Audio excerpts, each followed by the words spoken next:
I've never done this from my phone before.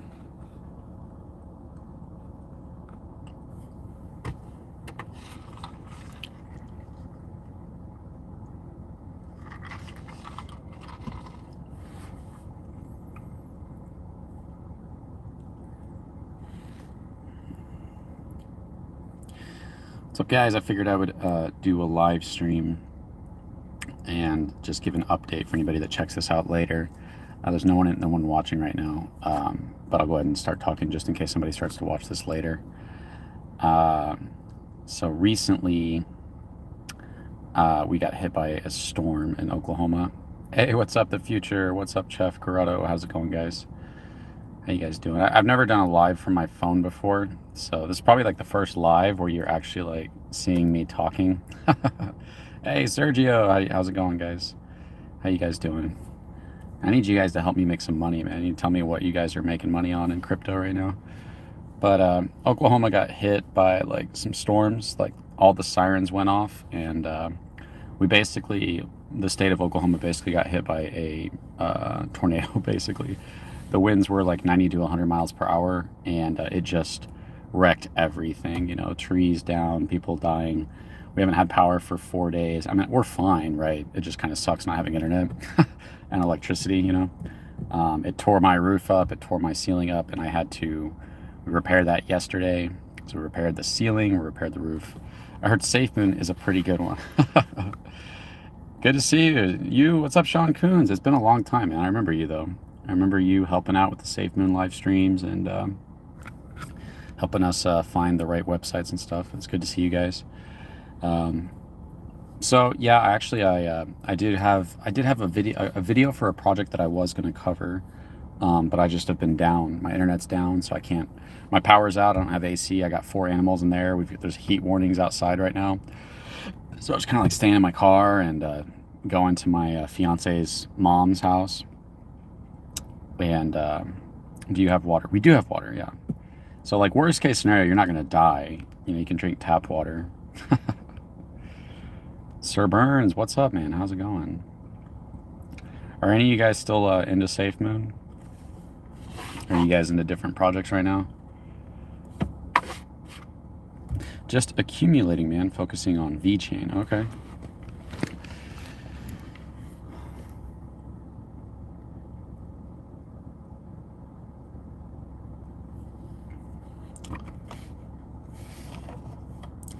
So, thanks for the likes, guys. I appreciate that. What's up, Nathan? Nathan Johnson, how's it going, man?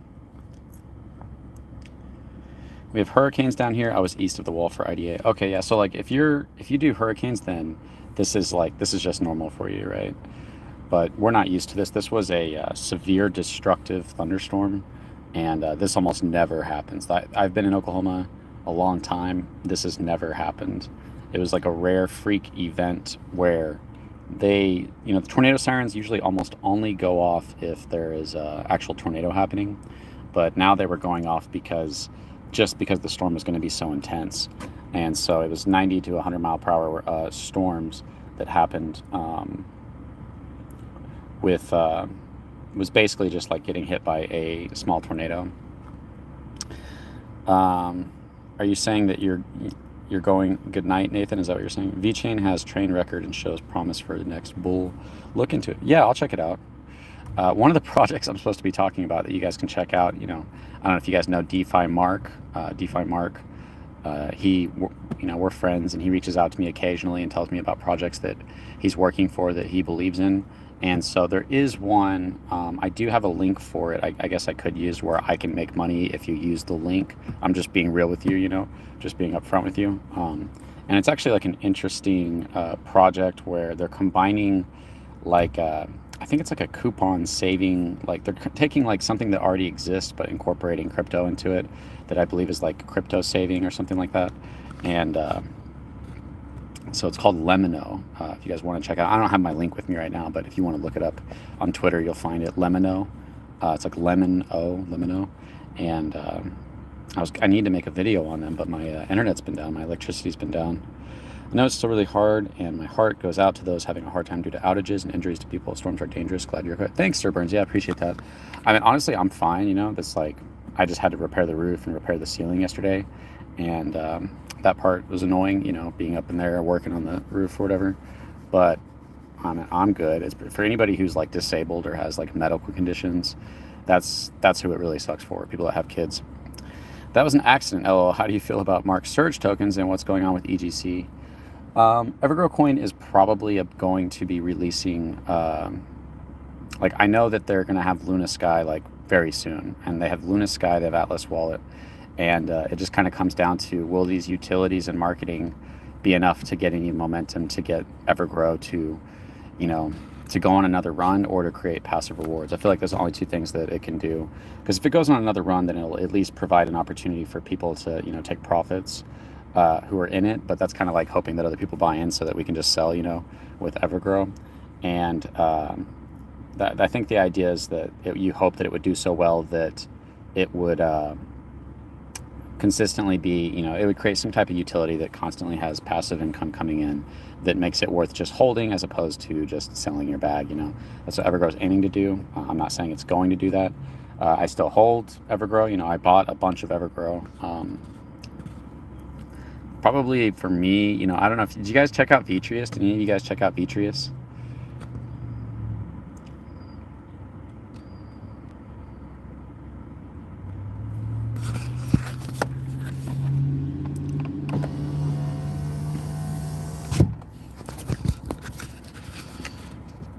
No, you didn't check out Vitreous? Yeah, Vitreous is one that I'm actually bullish on. They reached out to me. They do have some people from Reflex that are part of that team. So that some people, because of their past experiences with that, they were like, especially if you're a part of Evergrow, there was like drama between Evergrow and Reflex. And I was obviously a part of that as well. I was communicating with like Miles and stuff. And but Vitreous, in my opinion, is a solid gamble. You know what I mean? It's still a gamble, but it's a solid gamble. So they're doing another pre-sale, I think, right now. I don't make any money for this. Just, if you check it out and you think it's worth it, you could check out Vitreous. They're doing their second pre-sale. It's like a company that was already successful as a financial institution, and they basically have all these things that they have to pay for, that any business has to pay for to stay within compliance. And so they're creating a blockchain that like does all of that for one service, and they will be sharing the rewards with the people that stake the Vitreous. So, but what's so compelling about that is that it's a legitimate company. It's a legitimate company. It's not like a couple guys getting together, which is always I don't know. It's a lot in the crypto space. You still got your Evergrow, yeah. Yeah, and if you held Evergrow, you probably got your rewards back. You know what I mean? I doubt many people who unless you got in super late, you probably at least got your rewards worth how much you put in, right? And yeah, so I was making, for a period of time, I was making SafeMoon videos like every day. It was like, wake up, I have to make a SafeMoon video. And sometimes it would be like, I'd make a SafeMoon video for today, and then I'll make another one for tomorrow, so that tomorrow I can make one for the next couple days. And then SafeMoon went downhill, and I all my videos on SafeMoon were like speculative of like, what are we doing here? Or not even speculative sometimes. Sometimes it was just like math. Like, if you believe SafeMoon's going to go to this price, then you need this many tokens, which will cost you this much. It was just videos. It was just like something entertaining about your investment that you want to hear about, and people enjoy that stuff without like being like a complete idiot of just saying it's going to go to a dollar or something, right?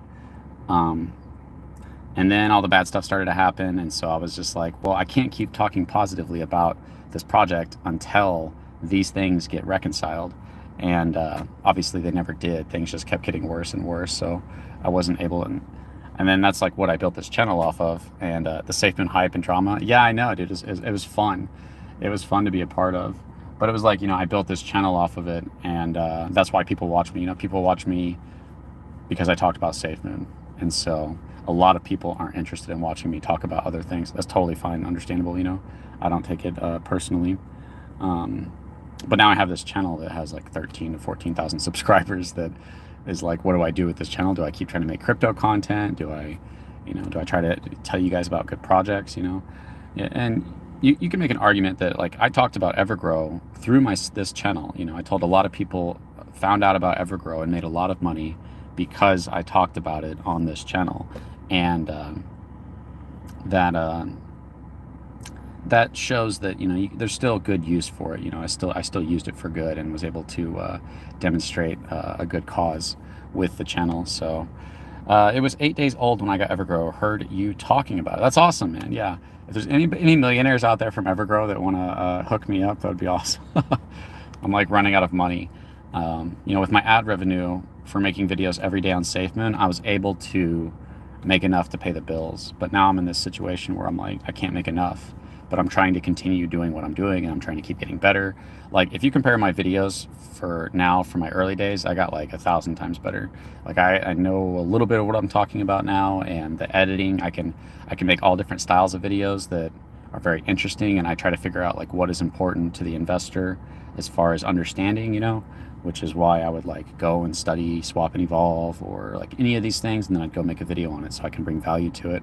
So I've definitely improved myself, but to be honest, SafeMoon, one of the things about SafeMoon, covering SafeMoon or cryptocurrency as a YouTuber, is that people just want to hear good things, That's why, although I started doing this as a YouTuber, like I wanted to like be a successful YouTuber.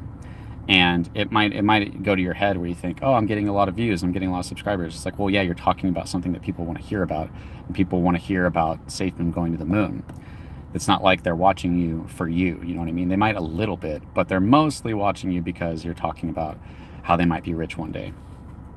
And so it was like, it's easier to build a channel off of that than it is to build a channel like off of yourself, because you might not be so interesting as somebody getting rich, So trying to figure out what to do with this channel. I still have a lot of projects reach out to me, and they want me to cover their project, and I try to do it honestly, and I try to do it in a way that's respectful to them. Like, if you guys had a project if you had your own project you wanted me to cover, and you reach out to me, I say I have to tell people that it's a promotion, it's a paid promotion. I was like, we have to present, the goal is to present this as like, why would people want to buy this, right? And I ask people that, and sometimes it's just like, they don't know. And I'm like, well, if you don't know why people would want to buy this and you're bringing this to me, you're basically telling me that you just want to pump your bag, right? And that's not great. I don't know why that happens a lot. So many people in crypto, they don't think about the investors, they just think about themselves, Transition to cryptos that have actual utility and have value. Speculative cryptos is all right, but it is a good way to lose subscribers who get burnt. Yeah, well, that's another thing, is like, if the views aren't there with videos, then it becomes unprofitable. Like, I have to be getting thousands of views, or I'm spending hours to make like $5 or $10, right? So high search volume is extremely important, and so there's two ways to get views. One is that if there's high search volume, it's easier to get views off of that. SafeMoon had high search volume. It was easy, and you still have to be good at what you can't be total ass at what you're doing, So, but the point is that I was trying to make my content better, but I also still had the fact that people were searching SafeMoon every day, and so it was easier to build a channel off that than it is without that. But I still basically feel like the best way to build a channel is to make it about me, and obviously a lot of people aren't going to find that as interesting, but if I make it about me, then the people that watch are actually watching for me, and they're not watching for what it is that I'm talking about necessarily. You know what I mean? Like, people don't watch Crypto Control because they like Crypto Control, generally speaking. They watch Crypto Control because they like SafeMoon and they thought it was going to make them rich, or because they thought that Crypto Control is going to tell us the truth when it's going down. When stuff started going down, like, people had nowhere to go. You might have like a Twitter space or something, but when I would go live, everybody would have like a place to join and like say what's going on, and I found this, and this is what happened here. And so I'm friends with the other YouTubers, but a lot of the YouTubers kind of stayed away from negative topics because of all the backlash they got. And I just didn't do that. I just put a thumbnail up, Ryan quit, or Hank, leaked audio with Hank, or, whatever. I'm just like blasting it out there because I think it's already out there, and it's important for investors to know, because they might decide that they want to sell. And so why would I suppress information if it's important to your investment, when as a YouTuber, I feel like a responsibility to bring you accurate and important information to your investment. Call John. I bet John does not like me, man. Get merch. Your voice is unique, and I would watch credible videos, give education, and teach. Subscribers will come. Yeah, that's probably what I'm going to do with this channel. I keep trying to, I actually have multiple channels. A lot of people don't know, you know, I still had Crypto Dreams, and I had 3 different strategies that I was working on. And then I uploaded an interview with Elon Musk, and then YouTube demonetized that whole secondary channel I had that I started for Evergrow. It's funny. I don't know if you guys know this. Gun videos. Yeah, that would be cool. You know, I do like guns. I don't have my gun on me. I usually do. But I just uploaded a video of Elon Musk. It got almost 1 million views. It was the BBC interview one. And it made about 8 to 9 grand, and then YouTube demonetized the channel and basically took that money away from me. So instead of getting that money, I lost my channel and lost the money and lost the ability to make money. So I'm in kind of a tough spot right now. You know, I've got a fiance, and I got to figure out, like, you know, I got to take care of her, and we're wanting to have kids, and I gotta make money, but I don't want to do it dishonestly. So it's kind of like, it's just up to me to just go to the next level of content where people watch me just to hear me talk about crypto in general, and that's just going to take a lot of improvement. You know, I need to improve my knowledge, I need to improve my energy, or whatever that people jive with more. And I think I can do it. You know, I feel like I did it with SafeMoon, and I feel like I could do it with crypto, but I just think it would take a lot of work, and I just got to put in that work. Team up with SafeMoon, Joe. Yeah, I know, you got Joe going on. I mean, every other YouTuber is kind of stuck in the same position where it's very hard to get views. SafeMoon had good views, you know, and I really believed in SafeMoon for a while, you know, and I still really believe that SafeMoon, not anymore, I don't believe anymore it can, but I believe it could have done really well had John, like, not been there. Maybe even if anybody else had been there who just wasn't going to run the project to the ground, it probably could have done really well. It's Squidgrow Joe now. Yeah, I know, Squidgrow Joe. Squidgrow is another one, you know, that's another one I hold. Like, the biggest ones I hold are, I hold Bitcoin, I hold Squidgrow, I hold Vitreous, and, you know, I hold Evergrow, and I have the Evergrow Man. Still waiting for them to do that Evergrow Man giveaway. I'm sure anybody that holds Evergrow and Evergrow Man, you're just hoping, like, man, what is it, like $50,000 or a Tesla? Most people would just choose the 50K. Gun videos, bro, let's go. Well, yeah, I'd have to start a separate channel for that. I've narrowed it down to, like, I know that I'm going to have 2 main channels, or 2 main topics of channels that I'm doing, and it's going to be just like life and then crypto. I know a lot of people might not like to hear me talk about life, but I like talking about thoughts and ideas and truth and lies and logic, and I'm quite fascinated with those ideas. And it actually played heavily into, like, how I covered SafeMoon, because I thought you need to know the good and the bad so you can make your decisions. So I covered the good and the bad. I didn't realize, I thought, like, oh, this is so amazing. When I talk about SafeMoon, everybody is so supportive and so positive, and they love you, and I don't even do anything. And I just say, hey guys, SafeMoon's doing this. And I was like, wow, this is crazy, you know? Because before that, I was, like, covering gaming, and people were not as, you know, people were, like, more ready to talk trash to you. So switching from, like, gaming with, you know, kids to, you know, kind of being more toxic to, you know, talking about SafeMoon, it was like, these are adults who are positive, who donate money, you know, who have money to donate. It was like 1,000 times better. And then I started talking about the negative things, and it was like, oh, you guys only want to hear positive things. Like, not everybody. There's, like, a lot of people in SafeMoon that did not have maxi glasses on. They could see, they weren't blind, but there was a lot of people that were as well. There's a lot of people that were blinded by their SafeMoon maxi glasses. XRP videos all over the place, taking the spotlight. I do have XRP. I had one of you guys recommended me to get that, so I got some XRP as well. I need to check that. I honestly miss your videos and your voice, bro. You got a good voice. Thanks, man. I appreciate that, Jack. I really do. That's why I say there was, like, a small group of people that actually did like my channel because of me. Most of them was about SafeMoon, but a small group of people, you guys are like, you know, you would follow me into other topics and stuff. I like SafeMoon, and I like CC, and I like CC exposing the dirty secrets of SafeMoon. Hoot, hoot, call John. Yeah, that's all my SafeMoon videos are now, is like, back to work, take care, bro, and stay up later. Sergio, thanks for stopping by. Is if something bad happens, I'll cover it, you know, because I feel like with crypto control, I feel like I just kind of want to cover the end of SafeMoon, and I feel like it's going to end, or there, at least if it doesn't end, it'll just be like dead, just carrying on just with like nothing, right? But and that's very possible with the amount of money they have. But I think that there might be something significant go down. John might go to jail, or John will quit, or John will leave, or something like that. So we'll see how that goes. Silly owl jokes, I know, dude. Loved your Twitter space yesterday. Notorious, how's it going? Thank you so much, man. I appreciate that. I did another one today. If you just are bored and want to listen to that, I talk about God and life and stuff. I think that's really important. So I'll be doing a secondary channel where I talk about basically God and life and truth and all those things. And then I'll have my crypto channel where I talk about crypto and stuff. But it's funny, every time something happens with SafeMoon, it's almost like the community never has a realistic perspective on it. That's why I always kind of feel like a need. Well, for one, I'm like, if something big happens, then I can at least put out some content that has some value to people, instead of just saying, hey guys, I think John's a scammer. People got like really sick of that. Like, dude, shut up. We get it. John took the LP. And even if I had new information, because almost every video did have new information, people just kind of get sick of it. Like, we don't want to hear about John taking the LP.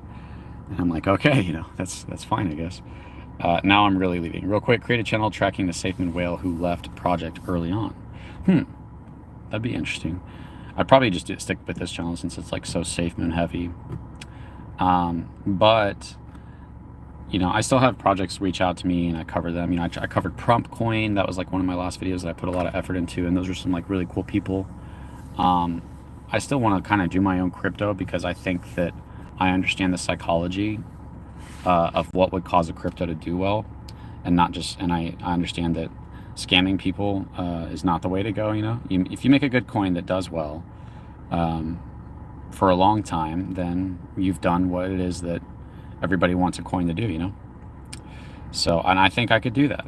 I think that my ideas are, it's like, I don't approach it like, that's the thing, is when things were happening with SafeMoon, I never approached it with what do I want this to be. I never did that. I was just like, what is this? Even if I don't like it, what is this? And that includes like Thomas leaving, John leaving, all these things, right? I never approach anything with that perspective.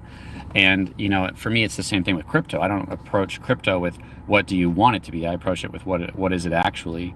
And I don't think when I have all these people come to me and talk to me about their projects, I don't think hardly anybody is approaching projects based on the perspective of the investor. They all do it from the perspective of the creator. And so at that point, it's like, well, as long as you get yours, you don't care about your investors. But I feel like when I approach it and I come up with my ideas, it's like, what causes a project to fail? What will cause it to succeed?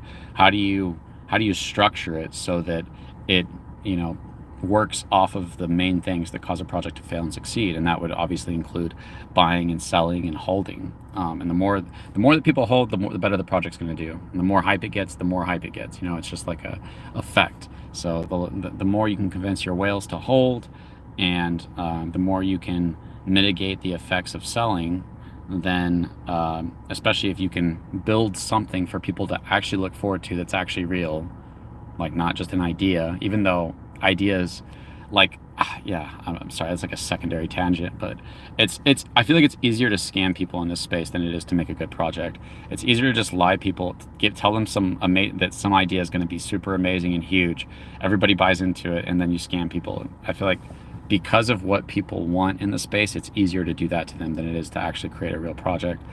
But obviously, I would never do that. You still bullish on EGC and Lucro? I don't know about Lucro, and with Evergrow, it's like, for me, it's just hit or miss. I still hold my Evergrow that I bought, because I bought Evergrow, and then I bought more, and then I sold half, and then I bought a lot more at a certain point. I put about $5,000 in at a certain point, and then it went way down to about $5,000 or $6,000, and I was like, this is just keeps going down. I'm gonna sell this. It's not going up. And so I sold, and then I've just been waiting and keeping an eye on it and to wait to buy in. And then I bought in like a couple months ago. I bought in some more. So I don't have a huge bag. I'm not like, I was never a whale, but I'm not like, I don't have a massive bag. I would only do okay if they went on another run. Ever follow the Hound into his new project? I was talking to the Hound.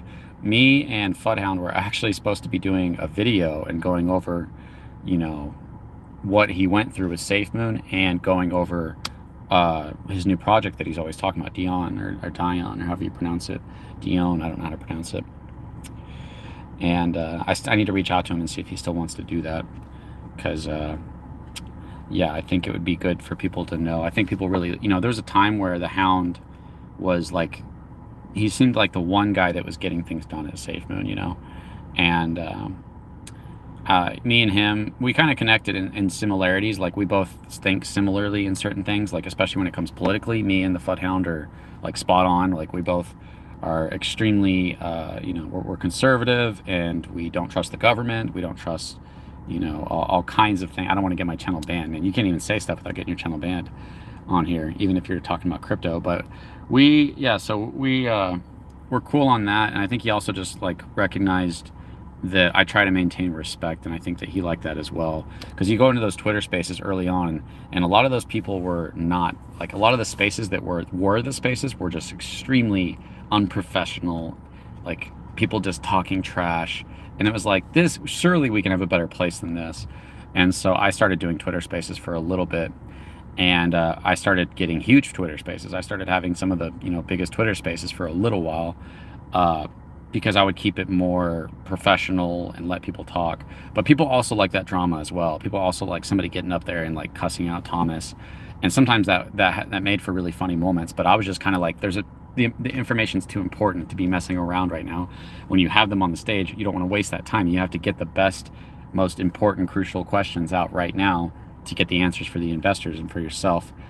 So I did that for a little while, and then everybody, Randolph, those people still hate me. I don't know if you guys know this in the SafeMoon community. They're the people that are maxis. There's Danology, Randolph, and there's some other people that like still talk trash about me. Like, they blocked me, but they still post about me and talk trash about me. I bet they'll post something right here. They follow me, and then they still comment on me, even though they're the ones that block. Like, I forgot about them, and I wouldn't even known that they were talking trash about me until like people reach out to me and say, hey, Randolph is talking about like fighting you or something like that. And Randolph is like an old guy, and it's just weird. Your thoughts on Binance and SEC? I'll be real with you guys. That's what I used to move stuff into my bank account, was Binance. And so now I'm having to like pick something else, figure out what else I can use, because they stopped withdrawals of USD or whatever on the 13th. I just think our government's super, super corrupt, and anything that helps us is they're going to ruin, so it's depressing. I think Binance is good. They seem like a professional company that is actually trustworthy in the space. But the government, obviously our government is so beyond corrupt, and they've bought out every part of the system. They've bought out the media, the pharmaceutical, the judges, like just everything is bought out, and we're just so corrupted that it's so hard. What are you talking about? Binance stop withdrawals? Yeah, I thought they stopped USD withdrawals on the 13th, didn't they? Free gender, and they're switching to crypto only because of what the SEC is doing or whatever. So that's where I withdrew my money, and now I can't, or I don't think I can. If I can, then I would definitely do it, because I need to take some more out, because this disaster that just hit Oklahoma, I'm like, crap, I had to spend a bunch of money on stuff to fix the roof and gas and all kinds of stuff, because of this disaster that we're going on right now, where I don't have any power, which is why I can't make any videos right now. So I'm looking at like crypto.com, or what's the other one? Safe mode for life. Safe mode? You mean SafeMoon? How about Vitrius? Loving this project. Hey, what's up, Hunter? How's it going, man? Yeah, Vitrius for me, I got the first pre-sale. The second pre-sale is happening right now. I haven't looked at it, but I think it's like I think you're buying in at 3 cents a token, and the first pre-sale was 2 cents. So it's a little bit of an increase, not much. And I didn't buy a lot. I only put like hundreds of dollars into the first pre-sale. But, I'm hoping that one's got like a legit company. They just seem like they have the best shot of succeeding, I feel like, because it's a successful business, you know what I mean? And this isn't to shill, like, this is just literally my perspective on it. And I don't think I'm actually working for them anymore, to be honest. They had Collaborative Wealth was the name of the company, And so it's a very successful company. They have a lot of money. Like they don't need money. They have a lot of money, and they're solving a problem that they have to deal with when it comes to compliance by creating Vitreous. And basically, they're creating a blockchain that and that comes with services that they go to companies, and your company has to pay for, all these different services to stay within compliance with the government, and that compliance is always changing, right? So it's just a real pain in the ass, and you have to pay a lot of people. You have to pay people to make sure that your company's within compliance, and if you're not, then you get fined or things happen. So real big pain in the ass. So they're taking that, they're using AI technology with blockchain technology, and they're creating a service that costs a lot of money, but it's less money than what these companies are currently paying to stay within compliance, right? So it's a huge potential moneymaker, and they're patenting this technology, right? So this starts to sound like, oh man, if this does well, if this does really well, then yeah, I mean, it could be huge.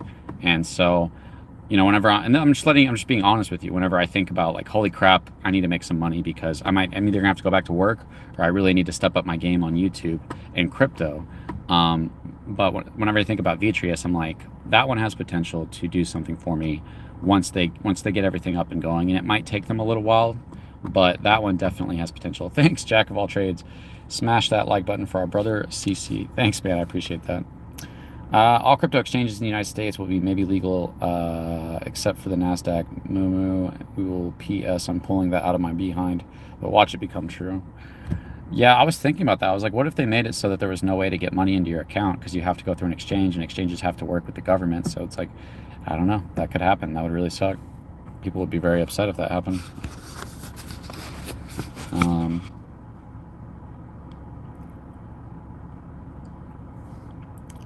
Yeah, I appreciate you guys hitting the like button. I'm just, I'll be honest with you guys. For one, like, I just like hanging out with you guys. Like, I miss hanging out with all you guys on YouTube live streams and videos and talking about something that we all liked. And there was all the people that, we commented. I always try to do my best to comment to all you guys and respond, not just like a mindless comment, but like actually hear what it is you're saying and respond to it in a meaningful way.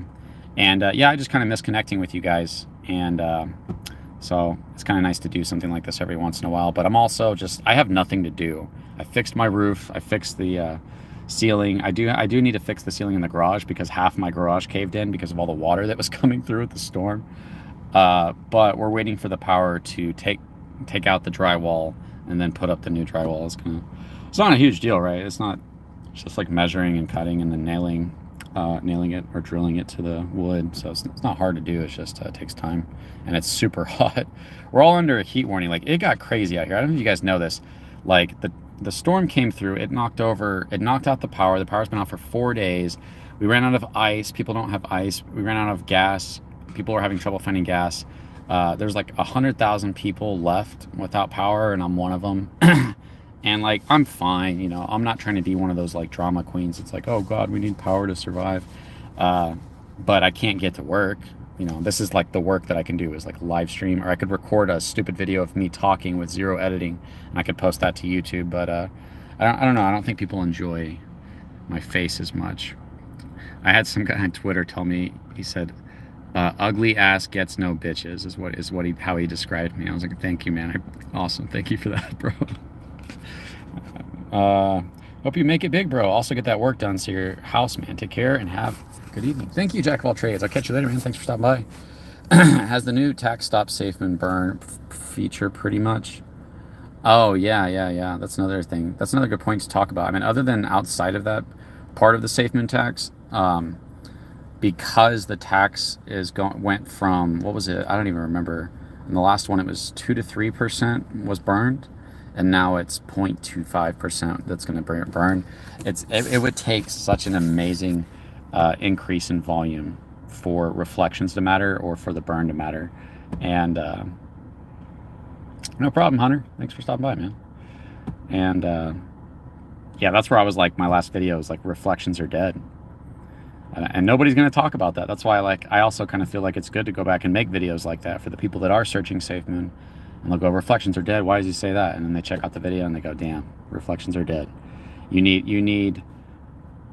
only going to get $6 for 1 billion in volume.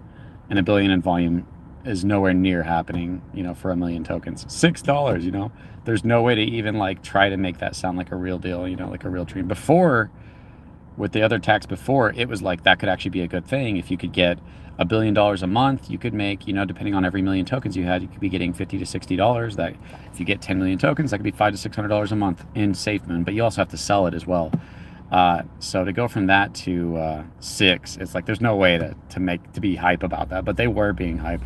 This is amazing. The volume's going to go insane, and the volume went up a little bit, but it's not enough. That's why I said like the volume has to go up 10x to get the same amount of reflections that you're getting now.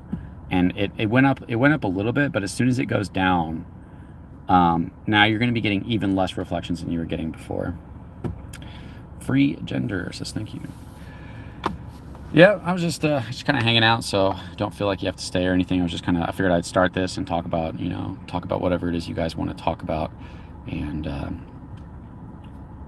feel like I've kind of hit the head on the nail on the head. I mean, I'm an idiot. Sorry guys, I'm actually really dumb. You guys don't know how much I edit out of my videos.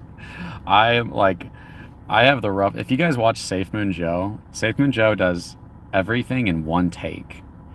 And he has all the tabs for everything that he wants to talk about ready. And he's good at talking about it and continuing, and he has a really good flow. I am not. I talk and I stutter, and then I kind of go on tangents, and I'll repeat myself. And when I get to editing, I have to go edit so much of what I say out so that I don't sound like an idiot. Evergrow tax, yeah, with them lowering it, they're going to be stuck with the same problem as well. But you know, I don't know the math on the Evergrow one, but it was not nearly as bad as reducing it to 1%. But if they reduced it to that small, then yes, that would be basically saying rewards are going to be like, you know, hardly anything. But Evergrow has some other things in mind as well. So thank you, Free Gender. I appreciate that.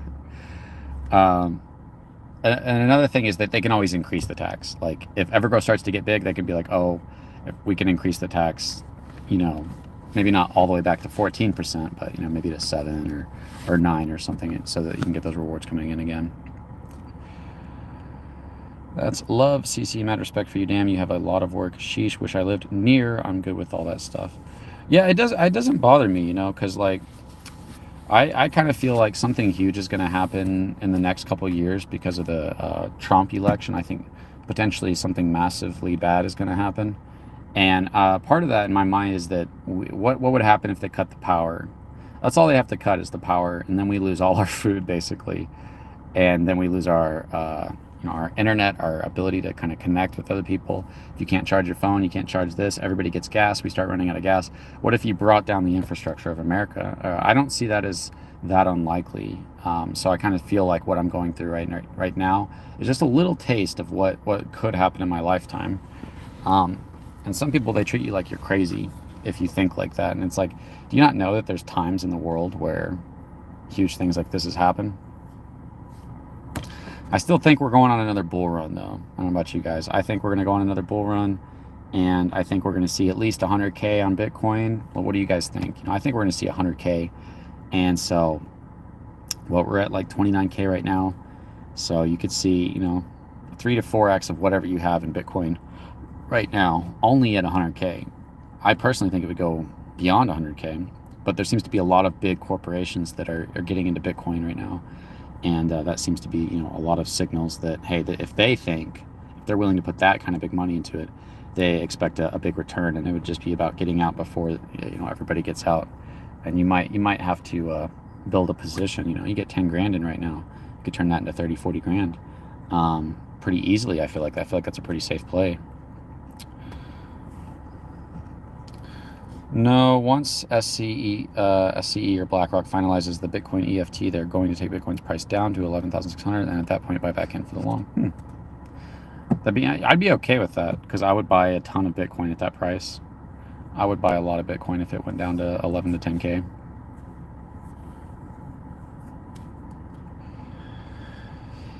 You guys do any gaming at all? That's something I never really talked to you guys about. Is I do some gaming, you know.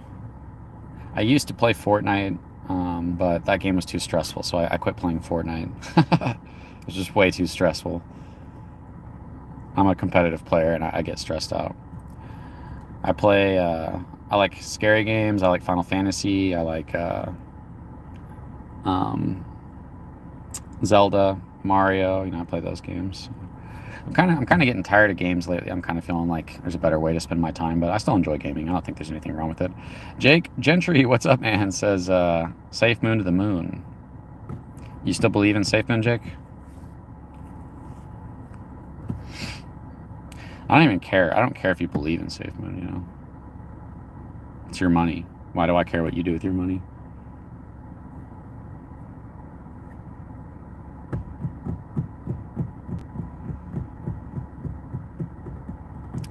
Yeah, I recently got engaged.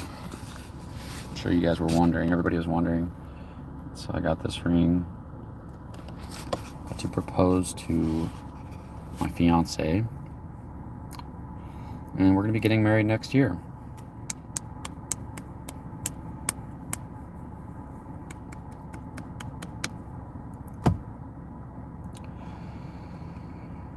Oh, so yeah, I'm just in a rough spot, man. I'm in a rough spot. You need to read Practical Female Psychology for the Practical Male ASAP. Well, what's in there, Free Gender? I might know some of these things already, but I'm open to it. I'm always open to learning. For me with females, I kind of came to the conclusion that they don't know what they want, and what they communicate to you that they want is not what they want.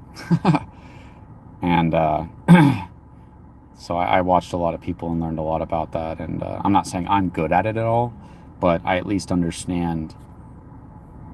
For me, I finally came to a position where I'm like, I cannot put my happiness in a person that can leave me or cheat on me or die. Why would I put everything into a person? And I think a lot of guys are putting everything into females, and then they're getting cheated on and divorced and left with nothing, even though they felt like they gave them everything. And a lot of guys are just kind of deleting themselves because that's just they felt like they lost everything. I'm seeing how it plays out. I know you used to cover it on your page. LOL, congrats too. Thanks, Jake. I appreciate that. Hey, nothing wrong with seeing how it plays out. That's where I'm like, projects with zero utility have exploded. So, who's to say that it can't happen? You know what I mean? But 90 to 5 to 99% of projects are not going to explode. But the 99% of projects point to the 1% and say, see, it happened over here in this 1%. And that's why you don't want to miss out on my project. And I'm like, okay, yeah. I don't know if there's a way to predict a project before it really takes off. It'd be nice to find those indicators of what it is. Maybe you guys know, and I don't. I just, teach me. But like, what are the things that lead up to a project really taking off? Is it exchange listings? Is it a certain amount of views? Is it a certain amount of tweets? There's so many bots. There's so much fake stuff going on.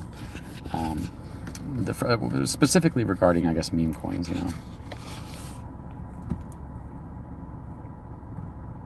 I'm just killing time. I literally have nothing to do. I've got to kill like an hour or two, but and just hanging out with you guys, talking to you guys. It lays out the female strategy to beat you down into a little nub without you even knowing, and she doesn't know what she's doing also. Then when she beats you down into a good little boy, Yeah, this sounds like hypergamy, and it sounds like if a woman feels like she has to be the man in a relationship, then she'll test you, and she's testing you for strength, but she doesn't realize she's really doing that. She just feels a certain way. She doesn't realize I'm testing him for strength. And so when she does that, and then she sees weakness, then it makes her even more bitter to you. And if you don't respond right, if you don't show strength, and sometimes you have to show strength by saying no and putting them in their place and demonstrating that you can walk away and that you don't need them. If you can do those things, and I don't think you should do those things as a game. You just need to be in that mindset of like, no, I will leave you if you play these games. I won't be with you if you do this. I won't put up with this. That's the kind of man that women want, is a man who doesn't let them walk over them. I mean, there's a lot that goes into it as well. I mean, there's nothing wrong with being like a loving, respectful, caring husband, I don't think.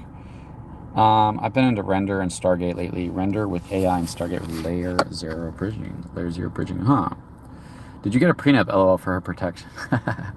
I talked to her about it. She was pretty upset, but I ended up not doing that. I mean, I still could, but I told her I'm not going to. I say, if I don't do this, then if for some reason, obviously we don't plan on this, we wouldn't be getting married if we thought this was going to happen. But I just told her, like, statistically, we don't want to be like everybody else and say, well, we're not like everybody else, and then end up getting divorced. I was like, we need to anticipate that we might be like everybody else, and we might come into hard times, and we might get to a point where we might want out. And so I could screw myself, right, if everything goes into that way, if everything goes south. Turn into a passport bro. So, man, it's just hot. I'm just charging my phone in my car. Power's out, internet's out. I can't work on videos. Statistically, if you get a prenup, you're less likely to get divorced. Oh yeah, that's what I was saying. That's what my entire, like, whenever I was talking to my fiance about it, I'm like, they are incentivizing you to leave me, right? They're basically, you get half the stuff, you get the kids, and I have to pay child support. There's incentive for you to leave me. And I was like, if we ever come into hard times, if we ever get into really rough patches in our marriage, then on top of that is this extra layer of incentivization of like, hey, you could just get out of this and get half his stuff and get child support and get the kids. And it was like, yeah, man, it's terrible that it's set up that way, you know.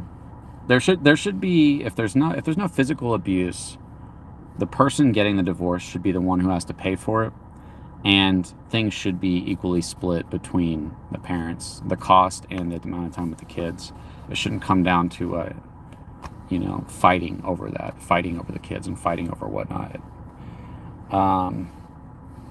No, I don't know what you're talking about, Sergio. I was like, I have no idea what you're talking about as far as passport. It was just people that are in the Titanic sub. It's kind of sad that they're probably going to die if they're not already dead. It's kind of sad.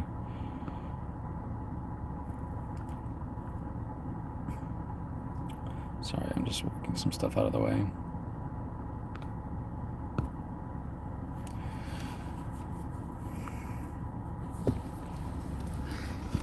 This is why, I had a lot of Safe Moon maxis tell me, like, you're nothing without Safe Moon. And it's such a funny way to talk to somebody. Like, you imagine telling somebody they're nothing. You're nothing. Safe Moon made you. Like, they mock you for not getting as many views and stuff. But, like, I'm not affected by that because, like, that's like such a lower level of thought, you know what I mean? It's just like going up to somebody and being like, you're fat, you're stupid, you're ugly, you're useless. And it's like, well, you're just kind of projecting what kind of a hateful person you are. You're just demonstrating that you're a crappy person to me. Why would I take that offensively? And I'm not judging you for it, but I hope you change as a person. I hope you switch to like being a more supportive person of other people. I came to this belief that all of us are capable of are basically capable of anything that any of the other people can do when it comes to, generally speaking, you can develop any skill, you can become famous. Everybody has a personality that's interesting. Everybody can improve their personality. And I think the limits of what we could push ourselves to, we probably push ourselves 1% maybe of what we're actually capable of, many of us. I don't think many of us just sit down and force ourselves to like improve at the rate at which we could to see success on a level that we could. And I think so I finally had that realization for myself that's like, maybe I'm not this crappy person that is never going to be anything, and I'm not saying I am something. I don't think I am. But I'm just saying that I know that I can succeed if I work hard. Like, I know that. And I know that anybody can. You just have to work hard. And it's always it's not like just hard work, but it's about figuring out what is the smartest and best path forward. And there might be a lot of changing when it comes to that. If it takes 20 hours to make a video that's not doing good, then you got to change up your strategy. and figure out, is there a better way to get out similar quality videos that are still entertaining? Or is there better topics to cover? Or, should I also incorporate all this? So I've learned quite a lot. And I'm hoping that with the next bull run, I'll be able to utilize that. And that's what I would say to you guys, you know, the opportunity, depending on where you're at in life. Some of you guys just make good money because you're like have businesses and stuff. So if you're already doing well in life, then it don't matter. But if you're somebody who feels like they're stuck at a job and you're not happy there, and you love crypto and you'd love to talk about crypto, dude, start doing like, make sure you're honest with people and make it your goal to not lie to people or deceive people or make people lose money. But yeah, start a channel or start a Twitter page, or do both. And the opportunity to make a living off that on the bull runs especially can really grow. You could really make a lot of money for yourself. A passport bro is someone who goes to third world countries to get a wife because they're more submissive. Oh yeah, I've heard that a lot. Yeah, the third world women are like 1,000 times better than American women. Women are more appreciative, not woke, loyal, and don't really care so much about social media, etc. I appreciate that, Sergio. Yeah, I believe all these things too, and I think that a lot of guys out there they're finding out the hard way. Like, you got to find out the hard way that most women are hypergamous, and they will use you and abuse you and leave you, and you won't want to hurt them, and they will destroy you. And it goes both ways. Guys do that to women as well. But I just feel like, generally speaking, when it comes to like marriage and commitment, most women, because they're incentivized to leave you and take the money, and take the kids and get child support, and just, I can just go find, that'd be like telling me, like, hey, you get everything you want, plus you can go be with somebody who you are attracted to. And it's very hard to like commit yourself to one person. That's something I was thinking about as guys. I'm sure you got some guys in here. I doubt there's any females in here right now. Potentially there might be, but as a guy, especially at a young age, it was just kind of, you see women as just like a buffet of that you want to taste it all. You want this, you want Asian, and you want white, and you want this, and you just want to try it all. And for me, and I'm sure most guys, you develop this bad habit of just wanting to be with a lot of different women. And I don't think that's a good desire to have whenever you're trying to commit yourself to one woman. You have to, like, that part of you needs to die. The part of you that wants to just sleep around a lot. And obviously that happens to girls too. There's girls that just like love sleeping around with a bunch of different dudes, especially today. Women have become a lot more promiscuous, and especially with how heavily influenced we are with all of our TV and TikTok and how everybody dresses, extremely sexualized, society that we have. Not sure why I'm talking about that on Crypto Channel, but it's really important. It's really important. That's another thing. You don't realize what people are going through. And I was talking to this one guy at this gas station. His name was dang it, I forgot his name, but he was telling me about how he had this woman and she took all his stuff and she left him and she was with some other guy. And some guys, you might be strong and you might recover from this with the right mindset of like, I'm not going to deal with that bull crap again. Other guys, they don't recover. A lot of guys don't recover. A lot of guys just delete themselves. And they just give up on life. Like, I know a guy, I don't know if I told you guys this, at one of my churches in Tennessee that I grew up in. This guy and his wife had like 10 kids or something. They had a crazy amount of kids, and like, I knew both of them. And she decided, even though he was doing everything and taking care of her, and she was super overweight, and he was like kind of overweight but not bad, but not nearly as fat as she was. And she decided that she was having feelings for somebody she was talking to online, and she told him that she just wanted to be friends and he could stay at the house, but she wanted a divorce because she was in love with somebody else. This guy, really nice guy, blew his brains out. He just went and killed himself, And men are doing that all across the states. Men are more likely to commit suicide than women. And that's where it's like, it might seem like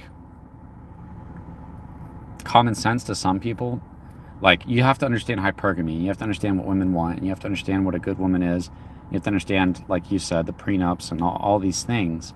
Because I feel like the deepest feelings that you can have in life are with your partner, right? And so to feel like you're in love with somebody and to lose them, and to have them not only lose them, but take your kids, take your money, and they're sleeping with someone else, you know, that somebody else has that person, that they're getting the love that you wanted, the love that you worked so hard for but could never get, and now somebody else has it. People, they don't handle that well, you know? They're just like, I'm done. They just give up. For me, I didn't. I've been through that many times, but I finally came to the realization of like, oh, like I can't make my life about a person, a woman. Like I can still have one and I can still care about her, but if she ever starts treating me terrible, if she ever cheats on me, if she ever does any of these things, it's not going to be the end of my world. It's going to be like, okay, you know, if I'm done with you, I'm done with you. And there's 1,000 to 1,000,000 more people out there that I could fall in love with. So that's kind of the approach I take. But I've also explained this to my fiance, so she already knows all these things. However, I do think that I have a woman who I don't have to worry about that with, and I'm not being like a simp when I say that. I think she just is she's a lot more traditional when it comes to marriage and stuff. Men have become feminine and women have become masculine in Western society today. Oh yeah, yeah, it's really bad. Very, very bad. And that's another thing is like, so I spent a long time researching this. There's a couple things in my life that I spent a long time researching. Is like dreams, women, a little bit of crypto, and a lot of like Buddhism and God. And so those are the things that I know more on than somebody who hasn't spent a lot of time on those. But for me, the women one was super important because you see it happening to a lot of guys, and this is where it's like kind of is nice to have people like Andrew Tate. There are good things that Andrew Tate teaches, and there's bad things that he teaches. The bad things that he's done to get rich, and bad things that he teaches. But generally speaking, yeah, it's like you should be a strong male, and you should you can't chase a woman. It's really just that simple. You can't chase a woman. You can go after her, but there's a way that you go after her, and it's a way where you're okay with not having her, and you're just having fun, and you're just kind of teasing her, and you always want the woman to chase you, and if you ever chase her, the game's over. That's basically what I understood, is the woman has to chase you forever. Like she just has to always be chasing you, and that's something that I wish I had known as a young person. Nobody taught me a lot of the things that I had to learn as I got older, and there was a lot of suffering in my life because I didn't know very basic things, and I was just too emotional and too weak, to be honest, to figure those things out for myself. You're speaking facts right there, brother. 100. Yeah, and it's like some people be like, "Oh yeah, that's obvious," and it's like, well, it's not for the people that are going through it. There's so many people that they can't handle life. Life becomes gray and meaningless because the person that they cared about is gone. And so, you know, I want to help people. And I almost thought about starting a channel to help people get through that. And I've talked to people about this. I was like, hey, if you think that person really loves you, right? This is how they're treating you. I'm like, if you really want to get them, you have to, you need the power in the relationship. Because the thing is they either will want to be with you or they don't. But the strongest thing that you can do to get that person back, if you're trying to get someone back in a relationship, is to like move on. Like, and I know people kind of understand that, but I don't know if they really do. Because it's like, no, I mean really move on. Like you're going to find someone better than them. You're working out, you're improving yourself, and you're looking for someone who looks better, who has a better personality. And if that's your goal, if that's the path you're on, to improve yourself to get somebody better than your ex, that's the best way to get your ex back. And the reason that that's important is because the people that are going through the suffering of not having their partner, the only thing they want is their ex back. They don't want somebody else. But as soon as you understand that the path to get somebody else is also the same path to get your ex back, then you understand that by pursuing bettering yourself and finding somebody else, that this is the one path that will relieve that part of you that can't rest in anything other than the idea of getting your ex back. So when you're able to combine those two paths, the person actually is able to move on and actually able to get their ex back if they want. But a lot of times you'll find out that as you improve yourself, your ex wasn't what you thought they were, and you can find someone better, you know. You've done any other side hustles? No, I haven't. Just crypto and YouTube. I see it, you see them all the time on like TikTok and YouTube, and like, if you guys want to make this much money, you start this website, you can do this, you can buy this cheap, you can sell it here. It's like, yeah, I don't know. I don't know if that all that really works out. Maybe it does, but I don't know if it's like you're going to be consistently making thousands of dollars. I don't know if that's actually possible. It's probably very hard to achieve. But I could be totally wrong, I could be totally wrong on that. You gotta always be open to that you might be wrong. For me, like I'm passionate about YouTube. Like I love doing YouTube, and I love everything about it. I love making a channel. I love making thumbnails. I love like having an experience that people go through in a video, and having the music and the sound effects and the ability to talk about certain ideas. Like I really enjoy all of that. But I need to make money, so the need to make money part is always weighing on me, on like, yeah, I could just do gaming, or I could just make videos talking about what I enjoy talking about, but I need to make money, and I have to like actually take care of my fiance and my family, so I have to be smart, and so that's why I'm into crypto. Is like, well, there's huge potential to make a lot of money in crypto and to help people make money. So it's really awesome looking back and like seeing Evergrow and saying, yeah, I probably caused people to lose money with Surge, potentially with SafeMoon, potentially with Evergrow, but not really, because I never said this is guaranteed going to the moon. I always took a very honest approach to it. Like, we don't know what's going to happen. And I wouldn't do like a lot of people try to do that, like not financial advice, but load up, and it's like, dude, stop that. You're just trying to say like not financial advice, but you're telling everybody to buy. But I also made a lot of people a lot of money, with Evergrow and with some other projects. So I'll also make people money by telling them about the bad stuff. With SafeMoon, I covered the bad stuff, and I didn't hide that, and that could have helped a lot of people pull out their money and not take such a loss, or maybe still come out with profits. But that was when they decided to get out. So I just think having a truthful voice in the space is important when there's so many scammers and so many people that are maxis and they can't see straight. But I'm kind of torn between quitting talking about crypto and talking about like working on my channel about God full time, because to me that would be more fulfilling and have a better impact than talking about crypto. But right now my plan is to do both, because I need to make money. But if I had enough money, I probably wouldn't talk about crypto. I probably wouldn't make videos about crypto. I'd probably make videos about what I really want to talk about, what I'm really passionate about. And what I'm really passionate about is psychology and about the Bible and truth and understanding. And I'm kind of passionate about like helping people in their own minds come to the truth. God wins over crypto. Yeah. Yeah.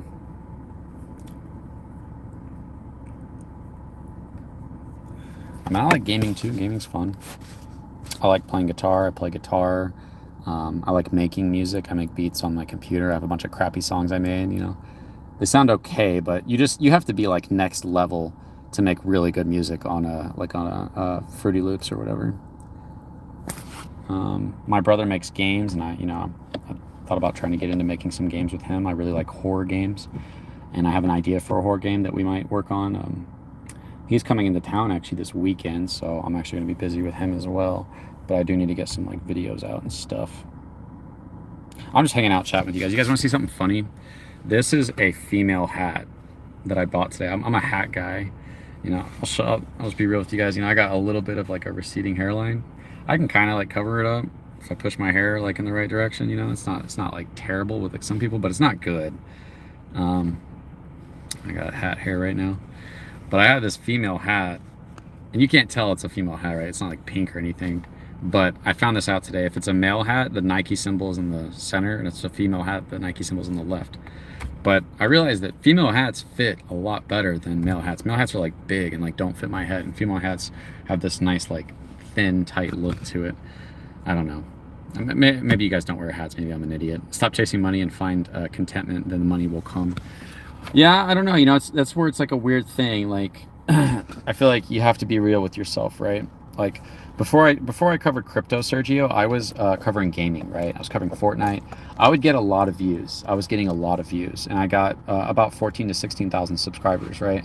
So I found ways to get views. I knew how to get views, but the money just wasn't there. For every 1,000 views, I was making $1. With crypto, for every 1,000 views, I can make $10. So it's like 10x for the same amount of effort, right? And maybe $2 with gaming. um, and the audience has crypto money. When there's a bull market, people have more money to donate. If you're helping them and you're bringing value to them, then they're more likely to donate. Games, kids don't have games. They're begging you for, V-Bucks for Fortnite or something. So I had to be like, okay, I enjoy doing the gaming thing. It's fun. I'm connecting with with cool people. I'm connecting with adults and kids who like gaming and, live streaming, and they're hanging out and they want to be on the stream and they just want a shout out from me. But I was like, but this isn't enough money and I have to pivot because I can't do this. It's not going to sustain me. So I had to pivot from gaming, and I was like, I want to get into crypto, and I was keeping an eye out. I was like, maybe there's some new crypto that I can get into that'll be fun. And it just so happened to be SafeMoon.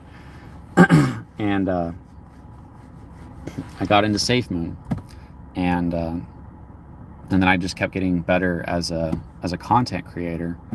But honestly, I have so far to go. But I do feel like I feel like I have something unique that I don't see anybody else talking about that I want to make videos on. So I honestly, I pulled out a lot of money on crypto. I pulled out about 10K last month, and I've already eaten through about 3K of that, unfortunately, like super fast. So I need to pull out another 4K, but I have to figure out how to pull that out. Um, and then I'm going to continue to work on crypto, but I'm also going to like work really heavy on my other YouTube. If I ever blow up on another channel, I'll let you guys know so you guys can check it out. But I don't want to let you know until I get that channel to blow up, but I feel like I can do it. I feel like I can get a channel to do well. Maybe not. Maybe I'll fail and fail and fail and then have to give up and get a job. But I don't think so.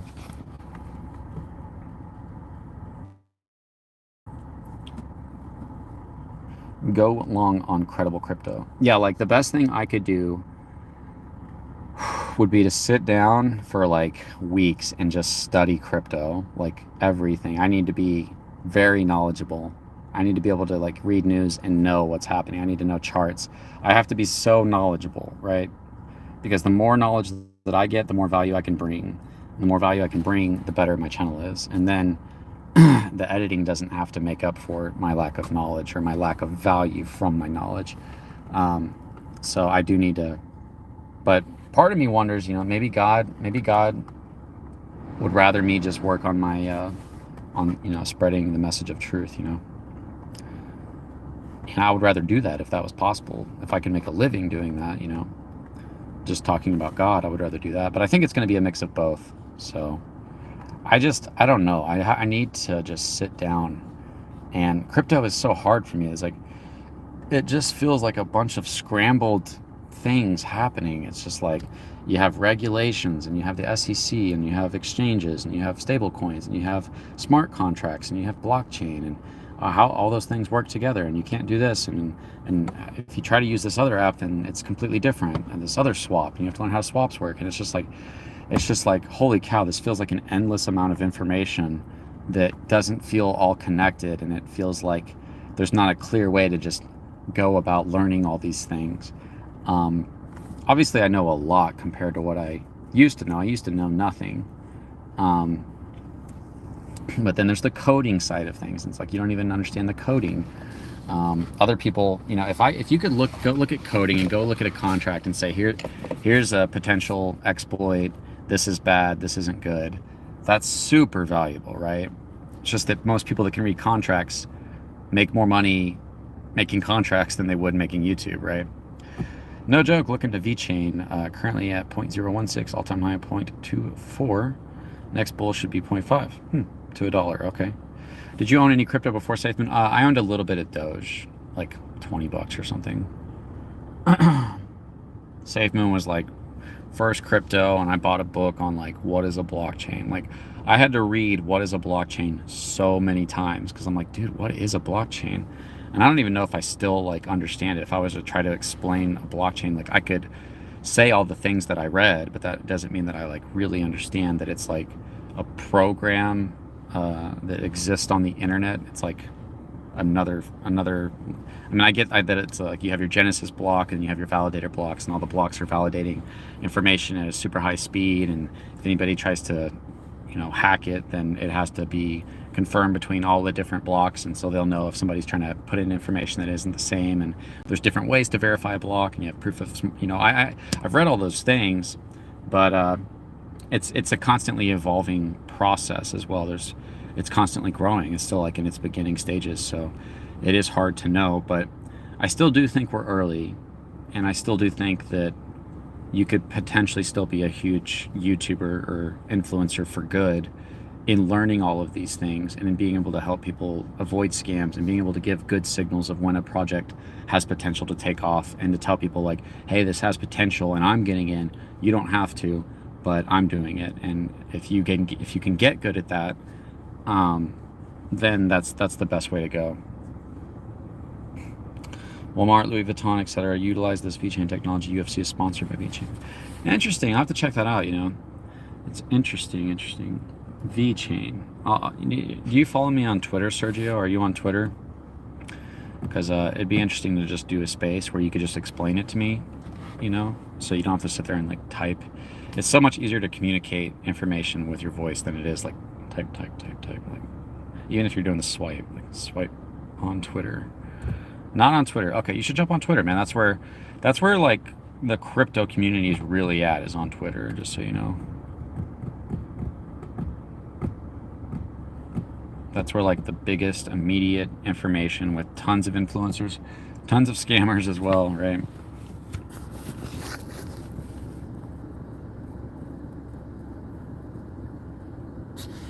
I didn't realize I could do lives like these, I don't know if people, that's another thing. Whenever I used to make videos, I think there's something about people hearing my voice and seeing my face with my voice, and I think people have more of a positive reaction to my voice than they do my face. So I actually did try doing videos with my face a little bit, and I noticed that people weren't watching as much. So I actually was like, I don't care if you guys don't want to see my face, then I'll keep my face out of it. I know some people might like it, but I think that a lot of people, it might work better with them not seeing my face. YouTube it, you will see Brian, John, Crypto Boy, etc. talking about it. Yeah, definitely. Makes sense, man. But the only reason I'm doing this on here is because I don't have electricity.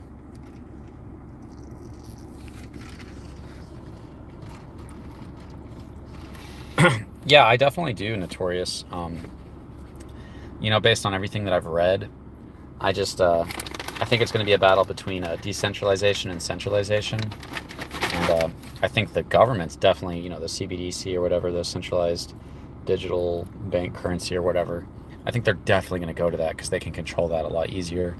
And like, imagine being able to just mint coins or something like that. They're already doing that anyways by printing money, but you'd be taking away all that process.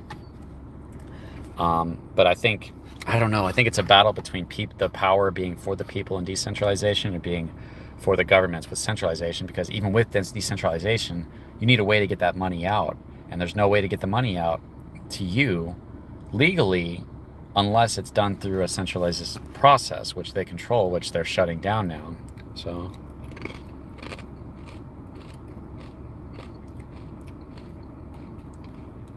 you guys want to watch me eat? It's like ASMR.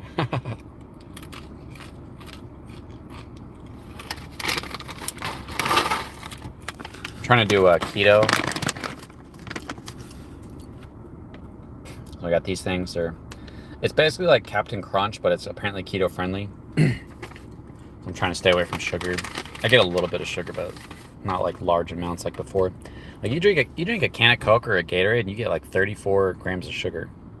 And the stuff that I'm drinking, it has like 1 gram. So I'm still getting sugar, but not nearly as much.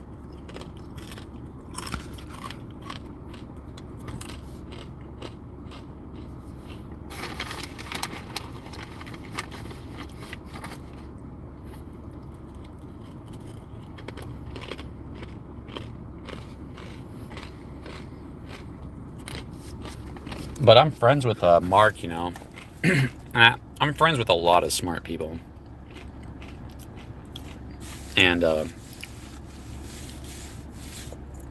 The best thing I could do would be to learn how to read contracts and maybe learn a little bit of coding to have an idea of, at least to be able to at least go look at a, at a contract and be able to see exploits, or at least understand what it is that I'm looking at, to be able to see like obvious, the ability to turn off selling, right? Then that's like, okay, that's potentially a huge red flag for the project.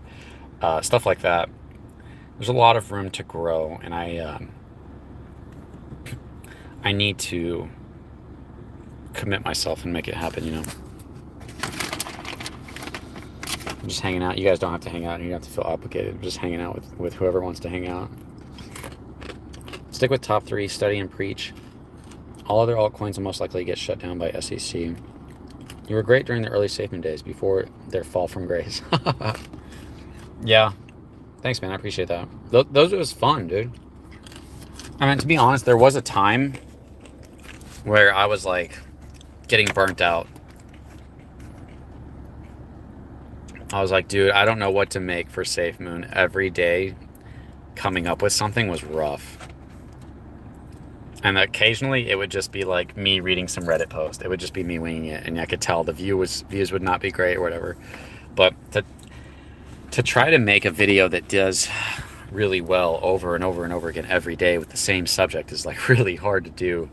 And then I explored some video software where it like does the drawing, and it draws out like pictures and words and stuff, and people really like that. And I was able to get a video to do 46,000 views or something. And I didn't really think about it at the time, and I'm not trying to be prideful, but looking back, I'm like, hey, that's 46,000 people that have heard of crypto control that liked my video. So that's something to look at and say, hey, you were able to do that, so maybe you can do that again. Appreciate answering all my questions. If you do this over a Twitter space, I will definitely be there as a speaker. Love these types. Yeah, Notorious. Yeah. I think there's this weird part of me that feels like, not me, but anybody, like, oh, if I start a space and nobody joins, then I feel like I failed. Nobody wants to hear me. And that's what people that hate me will say. They'll be like, oh, see, you don't talk about SafeMoon. No one wants to hear you. Nobody listens to your Twitter spaces anymore. I'm like, dude, I don't care. Like, I really don't. Part of me might a little bit, to be honest. But most of me doesn't.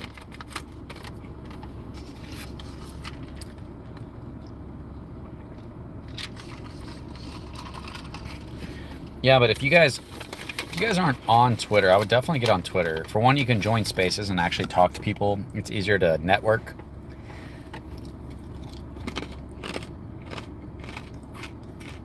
And like a huge part of doing well in this space is networking, You might end up being a mod for a project or something like that. All right, guys, I got it. Oh, it's almost 7? Awesome. That would be awesome.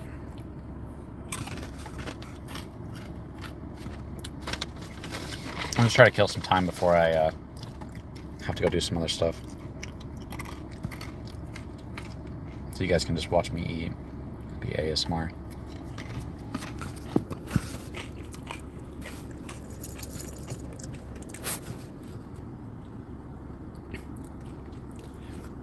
What do you guys think about this live?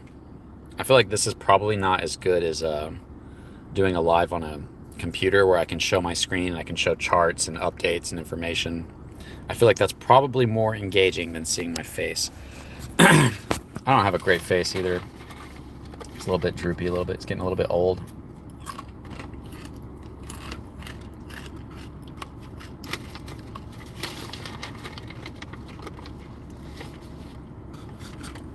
There's this one girl on Twitter. She is young, and it's one of those things where people will probably watch her because they think she's attractive, and she is attractive. But she's also very knowledgeable on crypto. And she's utilizing all of that to get attention and views. So obviously guys are going to click on that because they think she's attractive. But she's also providing valuable information, which she's going to blow up. It's a huge advantage to have. With it, when you're a guy, I mean, maybe attractiveness might matter somewhat, whether or not people want to watch you or listen to you. I think it does, but I think ultimately you've got to bring something to the table. I mean, it works that way in life as well. Like if you're a beautiful woman, then people will throw themselves at you. If you're a guy, you know, if you're good looking, yeah, people might do that a little bit. You got to be pretty good looking. But if you're just an average guy, no, you got to bring something to the table.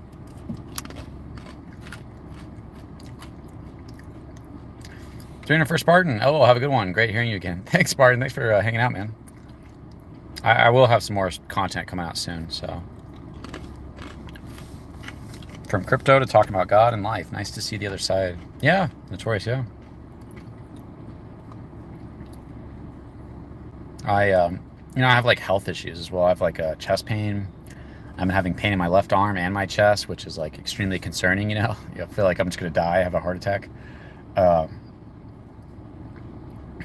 But you know, when I think about my death and I think about what's important, you know, to me it always feels like love. You know, not to be not I don't mean that in any kind of like cheesy way. I think that if you're coming upon your death, the only thing that's going to matter is like, did you love? Did you love God? Did you love other people, or was it all about you?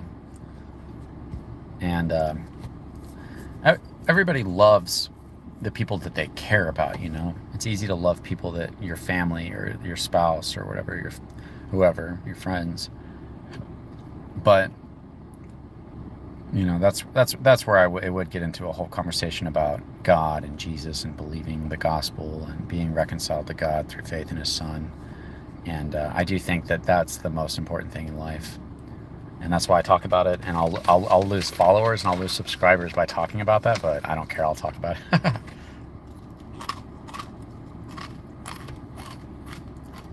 Some people really hate God, and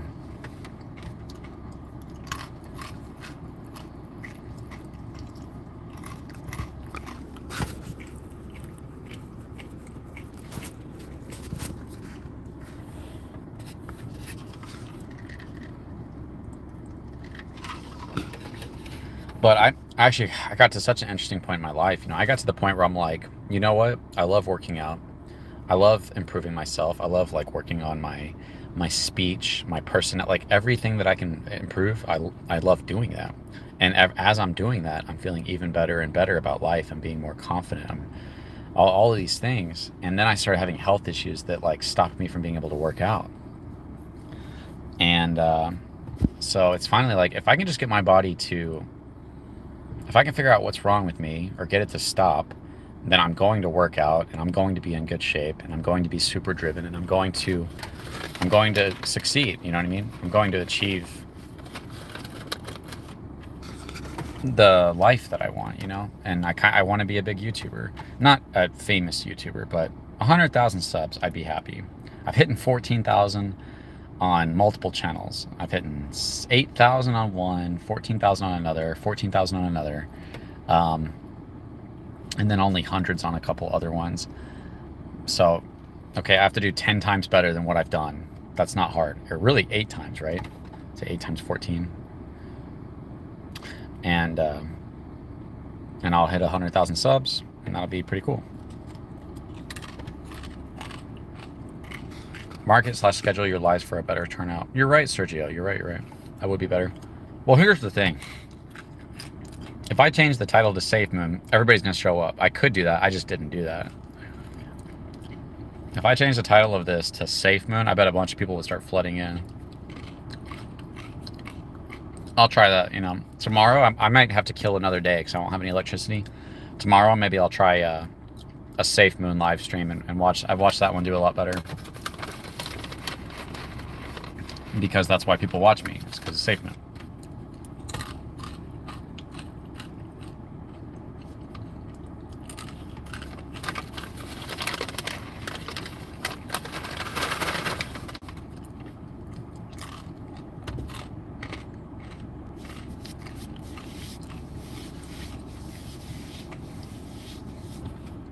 kind of at a point though where I'm like,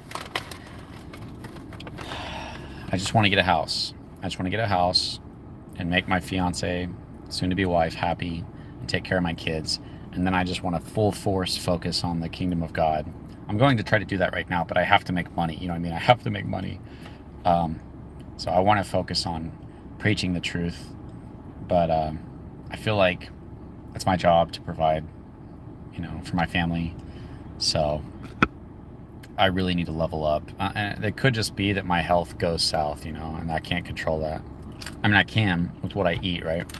That's why, I don't know if you guys ever heard of this. There's a couple things. I'm sure you guys have heard that fasting kills cancer and helps a ton with autoimmune disease, as well as does keto diet or even carnivore diet. So I do a mix of intermittent fasting, even though I think the best thing to do for fasting is to stick to it, a 4 to 6 hour window. You get 4 to 6 hours to eat, right? And then you have an 18 to 20 hour fast every day. And you'll have, I think it's at around 16 hours, your body, I could be wrong, you guys can look it up and check this out. I think it's around 16 hours that your body really starts to go into autophagy. Autophagy is autophagy, and that auto means self, like automobile, self-mobile. So autophagy is self-eating. I'm just trying to sound smart, but this is true. So your cells eat the dead cells. It eats all the cells. It eats bad cells. It eats cancerous cells, right? And so fasting is actually like a really healthy thing to do, which Americans have been taught that you need to eat 3 meals a day, which leaves no time to fast. Your body has no time to recover and eat those bad cells. So fasting is, for me, like my strategy to fix my health is definitely not through the pharmaceutical companies, because I do not trust them, nor through the doctors, because I do not trust them, but through fasting, carnivore diet, keto diet, and working out. And if I die still, then I tried my best. But if I get my health back, like fully, then I think that I'll succeed on YouTube, potentially with multiple channels, Content, consistency, quality, and education is key to more subs.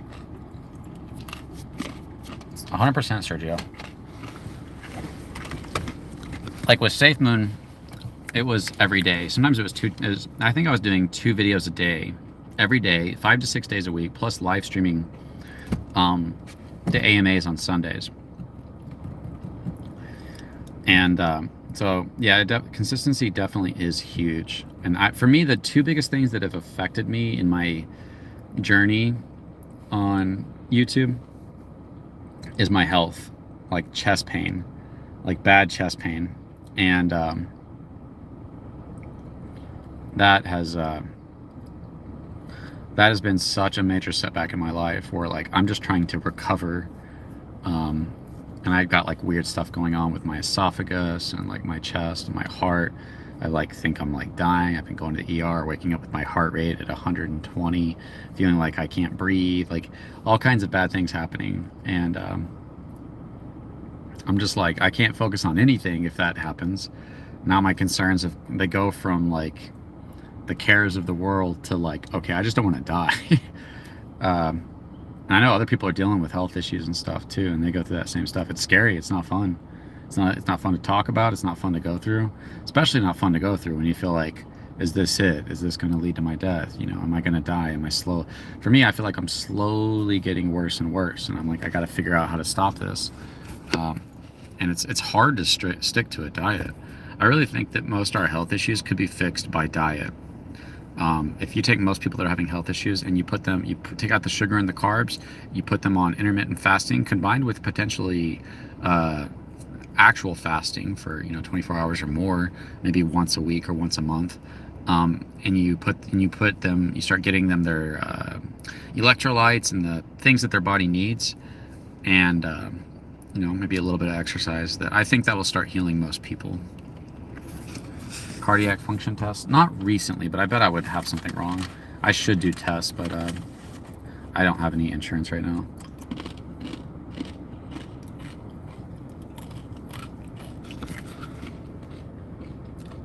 You're right, Sergio. I need to do tests.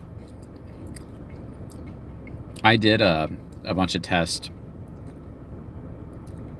5 years ago when I was having all this chest pain, and they couldn't find anything. They did. I was having chest pain, and I'm like, it feels like there's something moving around in here, some type of fluid or substance. And I feel like it feels like it's pressure, and I feel like when I push on it, I'm kind of like loosening it up. And it eventually it started affecting like my vocals. So I thought, oh, maybe it's the sphincter, the part of your esophagus that goes into your stomach, which is very close to your heart. And so I had acid reflux for a long time, and I realized I did a little bit of research, and I found out the prohibitors, that they reduce the acid, but eventually it just gets worse, and you have, even with taking Nexium or whatever, you'll still get acid reflux, and it actually does more damage than it does, because it's not solving the problem. Then I started drinking apple cider vinegar, and if you mix some apple cider vinegar with some water or a drink, and you drink that maybe twice a day, and it increases the acidity in your stomach, which sends signals to your sphincter to close. Plus vitamin D apparently is good for helping your sphincter close when it needs to close, because you need that thing to close so that acid doesn't come up, because acid can come up and it can cause all kinds of issues, right? Put your health first, CC, make it a priority. Yeah, man, I really need to, like, for the sake of my family and for the sake of my career and for the sake of my own health. But like, it's so hard to do. It's so hard to say, no, you can only eat within this window, and you can't have bread. And I love bread. I love rolls. I love pizza. I love bread. So it's so hard to stick to a diet. I love sugar. I love Coke. I love coffee. Like coffee, that's like the best part of your day sometimes. I'm not even joking. Sometimes just waking up and getting a coffee, like, this is the best way to start your day. It just feels so good. It wakes you up. It tastes good. And when you pull away from bread, carbs, and sugar, you're pulling away from all the fun. You really are. I mean, you can still have a great time. You can still have a juicy steak. You can still have, chicken and eggs and bacon and sausage, and you can still have some good stuff, but no fun. No fun. That's why I drink carbonated drinks. But to be consistent with that for a long period of time, it's super hard, especially when you have a partner, because one of the most enjoyable things with a partner is trying like new food and trying new places and stuff. And when I have to say no carbs, no sugar to anywhere we go, it's like no bread, and then it's like, okay, no bread, so then it's only meat, and then it's like, well, even the sauces that go on it can have. So it's rough to stick to that, and it's rough to stick to intermittent fasting. But I think that'll go swimming. Yeah, I love swimming. Hey, what's up, Dana Dane? How's it going? Like last summer, I'd go to this place. I would work out, go swimming, get sun, like almost every day. I was super dark. I was getting too much sun probably. And that's when last year I started going to the ER at night, because I'd wake up and my chest would be going crazy. And I think it was the acid reflux causing that. But I still have chest pain, and it feels like if I push, sometimes there's sharp pain. And you can almost kind of hear the little bit of raspiness in my voice. Now the pain's going down into my arm, and my heart rate, my pulse is like do do do. It's kind of loud when I'm sleeping.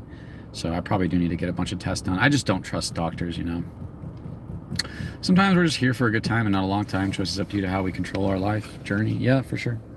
That's where, like, I know people that they die because they can't quit drinking alcohol, and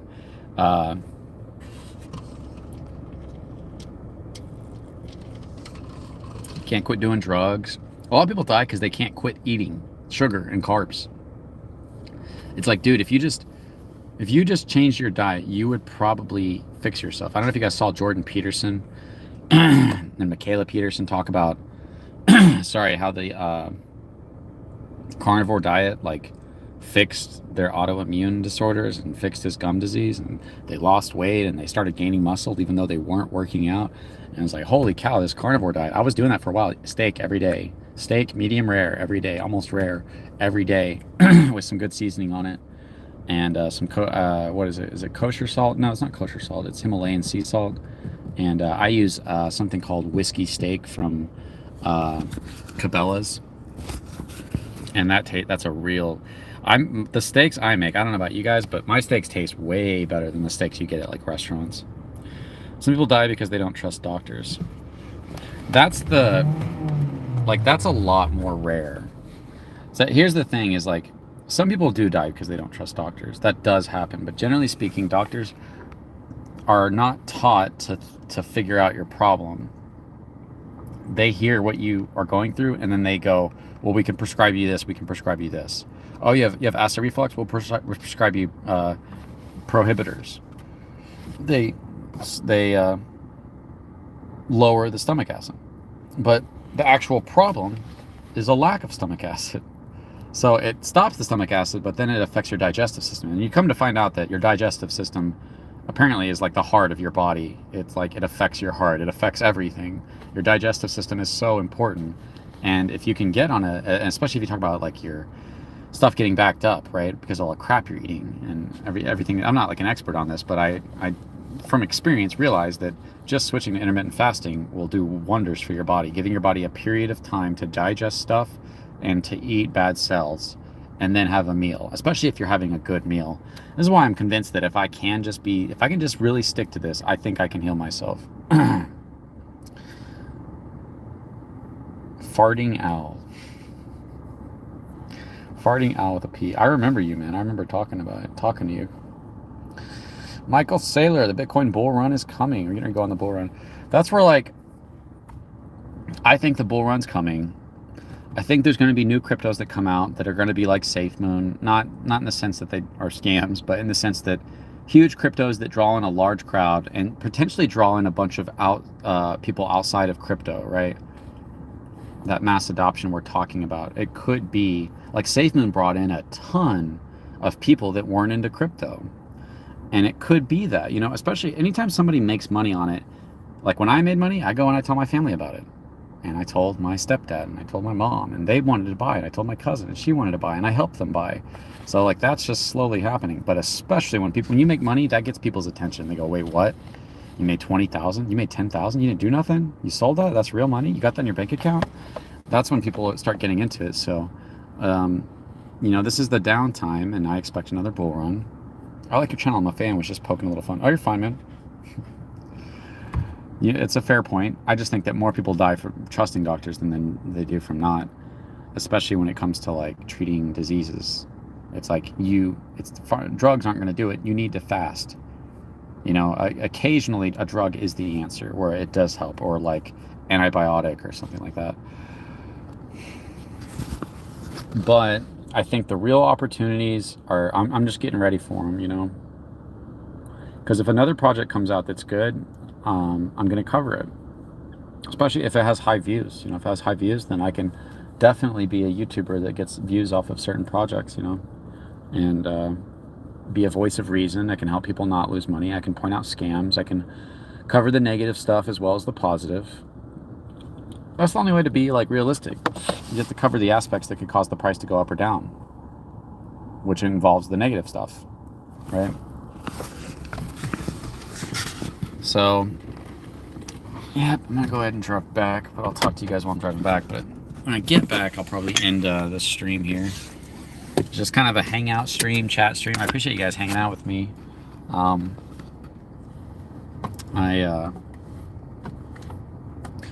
Like I said, I'm just out of power, so this was just like something to do, and I like hanging out with my subscribers, hanging out with you guys, talking to you guys, learning from you guys, learning what projects you guys are into, you know.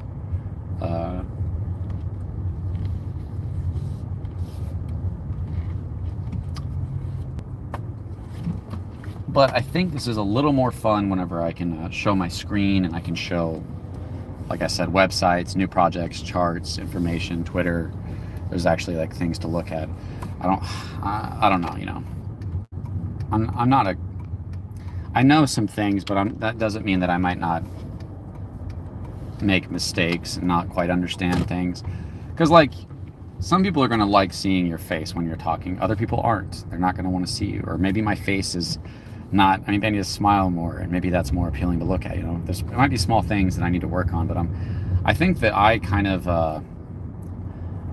I might focus in on so much on what people want to see that I might overdo it a little bit. I might think, oh, they don't want to see my face, but maybe if I just did this more often, maybe people would. Maybe they'd used to seeing my face, and then they'd be okay with that. People are usually just used to hearing my voice. And I go back and listen to myself, and I'm like, man, there's something about my voice that I don't like.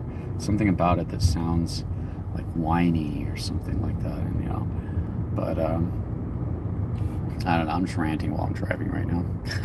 Bull run incoming 2025. 100%, man. 100%. I think so. I think we'll see it again, and I think huge opportunities are going to happen. Hopefully, we can all take what we've learned and make some good money on this bull run, and help other people make money. You should be helping other people make money by warning them about scams and by telling them about good projects, and by not telling them about bad projects.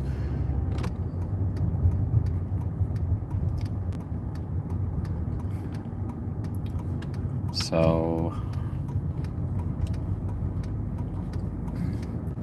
yeah, I have a video I have a video that I'm working on. I might be working with a project, like actually with the project, I might actually be like on the team in a sense as a marketer, because that would be a potentially political project that I'd be working on. And it has a really cool idea to it, but we might not be able to do that. They're like actually finding out whether or not that's a good idea or not, like with lawyers and not attorneys, but crypto lawyers and stuff like that, to see, can we do this legally? What's the best way to do this? Will we get in trouble? All that kind of stuff, to make sure that we don't get in trouble. And if we get the go on that, then I also might be talking about another project, which I think is a really cool idea. And also an opportunity to make money as well. So,